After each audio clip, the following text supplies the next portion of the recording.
So, another K drama. K drama, seen from the intro. Um, this one's a little different. For starters, 20 episodes.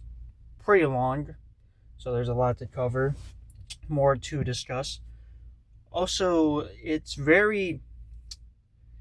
It has. It, I know before I said how in my hierarchy review I said this show had a big budget. Yeah, I was wrong. I was so wrong. This show has a budget. This show they put money into this shit. They put some pretty good money into it, in my opinion. Either that or they're just really good at what they do. But yeah, I have a feeling this show has a pretty decent sized. They got some pockets. I'm not gonna lie, they got some deep pockets. For starters, just first things first. I'm gonna do this. I'm gonna talk about it in halves or parts. First part, which is gonna be like the 10 episodes. Second part will be the last 10 episodes. So just to kind of, I guess, have it make sense. So it's not in parts, by the way, but I'm just trying to put it in a it's just in my head. It's easier for me to talk about it like that. So first part, first 10 episodes. Not gonna lie, the first 3 episodes of this show had me hooked. First two, to be honest. It's just something about it just felt like it gave me this weird, like, throughout the show it just gave me this weird type of anime feel to it. It's just, I don't know, it's like it's the closest thing to like anime that I felt from a live action that wasn't just ripped off like an anime, like some of these like remakes, in my opinion, without it being cringy, by the way. It's it's interesting. Not only that, but it just feels inspiring, and the characters are so likable, and you want to see them succeed. Especially the first kid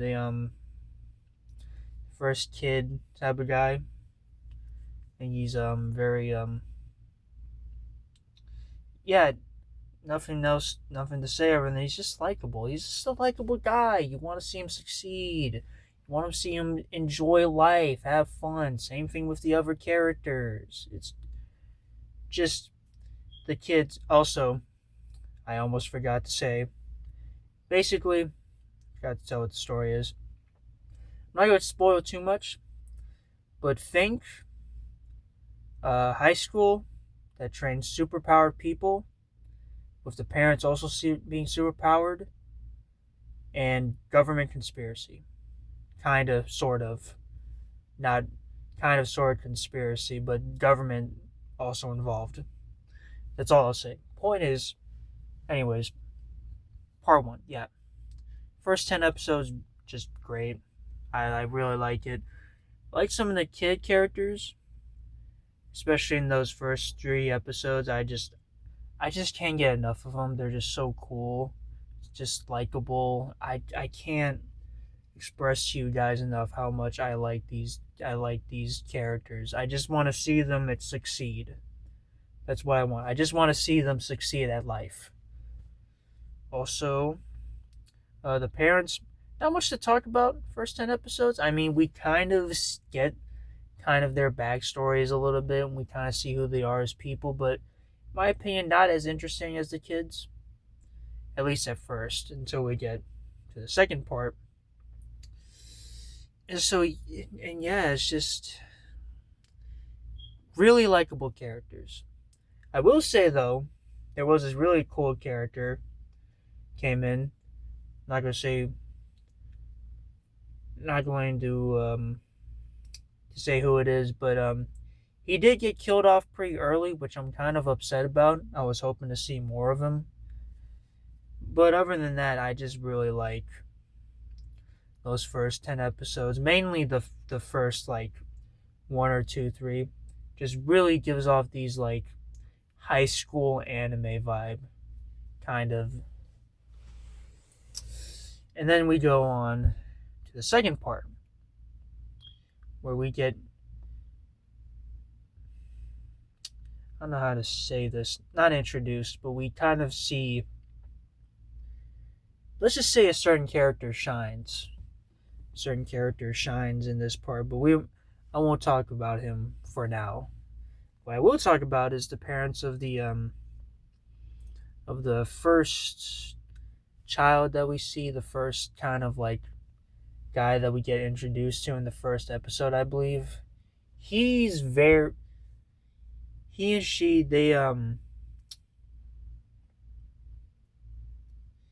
yeah, it's interesting. I liked it, but I didn't like it nearly as much.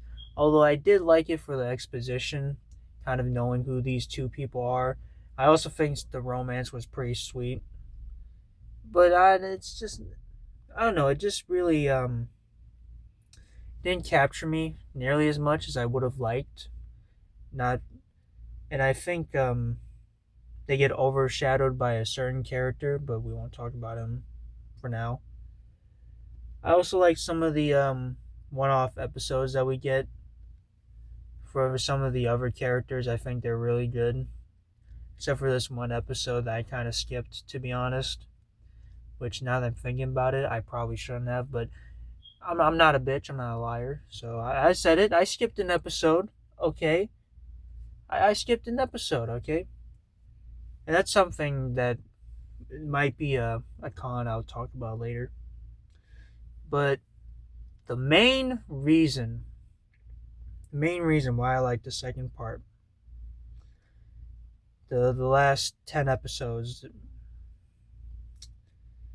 this character, I'm gonna say his name too because I really want you guys to really, really, really take notice of this guy, because the actor who portrays this character is incredible and is like easily, in my opinion, the star of the whole show. In my eyes, in my view, Jang Ju Wan. Jang Ju Wan. Man, watching this guy, holy shit. Watching this guy's journey, or seeing this guy's life, seeing where he comes from at the start to where he is right now is just incredible. It is emotional, it is real, it is touching, it is sad, it is beautiful. I love this character. And I love the actor who portrays him. Especially there's this one specific scene where he goes to a certain character's funeral. And throughout the time he goes to his funeral, he's just crying. Crying, dude. Especially when he has to change. I don't know the culture in Korea, but apparently they change into this type of uniform. I don't know exactly why. I'm sure there's like a cultural reason, but I just don't know. And as he's changing, he's crying throughout it. Like literally, we see this dude take his own pants off and try to put this other attire on, and you just see him crying. It isn't until he gets to the funeral where he kind of stops for a little bit until he like is alone with the I guess kind of the grave, and he's just crying, and you can just feel the emotion, you can feel the sadness. Even when he figures out that this person's dead, you can just feel his sadness, and it's just so heartbreaking, and you just want to see the dude happy. And just honestly, if they made the show just about him and followed his story, it'd be one of the best K dramas for me. It'd be one of the better K drama shows I've seen. It's just great character, easily the star of the show in my eyes. I also like the powers. I think one of the they make the powers super strong, but they don't make them too OP. Like there's a nice balance to them, you know. There's a very yeah, there's like a very interesting balance to the powers. Like they're super strong against like normal people, but they're not like it doesn't make you invincible. There's only one power in this that I can say is like super OP, which I will talk about now actually. Flying. Flying. You'd think something so basic, right? And you don't really think about it. You know, anytime you see sometimes when I'm scrolling through YouTube, you'll see these like you'll see like these polls of which power would you have, and it all and whenever flying is involved, it's always like the least picked because it's so basic and you don't really think much of it since most superhero media, most of the characters can fly. But when you but in this show, it really I like how OP they make flying in this. Because if you really think about it, it really is like an busted ability if you really think about it. I mean, being able to travel the world wherever you want, and plus, depending upon what speed you can go, you can like go super quickly. Kind of like you can glide, you can get a better angle to shoot people, you can do really cool espionage. It's just like it's a really overpowered ability if you really think about it in like real like reality.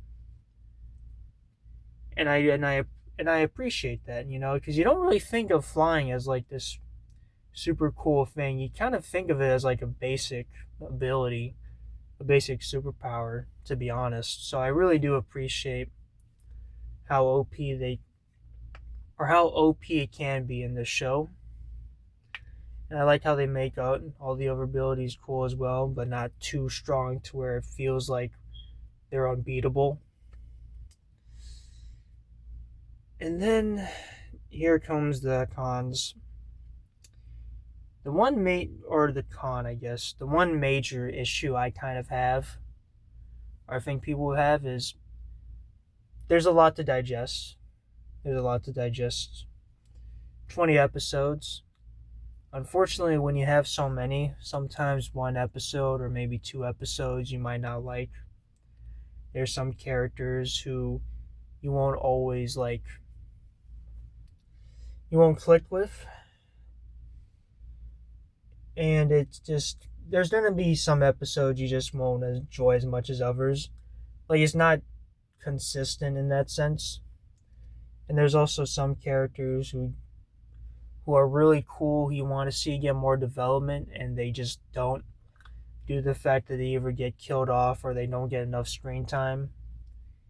Which sucks, but you know, that's kind of the nature when you have an episode with not episode sorry.